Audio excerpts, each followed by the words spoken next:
أعوذ بالله من الشيطان الرجيم بسم الله الرحمن الرحيم القارعة ما القارعة وما أدراك ما القارعة يوم يكون الناس كالفراش المبثوث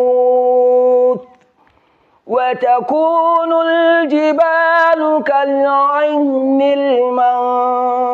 المنفوش فأما من ثقلت موازينه فهو في عيشة راضية وأما من خفت موازينه. الحمد لله.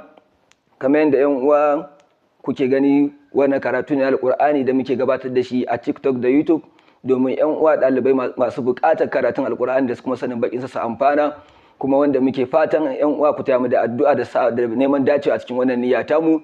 Kuma wannan tsari ne da ake yin sa domin taimakawa ‘yan uwa ɗalibai ga mai buƙatar samun karatun Alƙur'ani a cikin sauƙi da kuma sanin baƙinsa insha Allah ta'ala. Idan ka bibi feji na ɗan albarka GGY ko kuma YouTube channel ɗina ɗan albarka GGY TV, in Allah yadda za ka samu katuka da tsare-tsare masu inganci wanda za su taimaka maka wajen samun karatun Alƙur'ani kuma sanin baƙinsa cikin sauƙi. Akwai lambar wayata da nake ɗorawa a kai, kuma za ka yi magana a comment section ko kuma a DM domin samun damar shiga cikin wannan tsari. Kuma in Allah da inda aka daure aka yi kokari aka yi amfani da wannan dama insha Allah ta'ala za a samu nasara akai.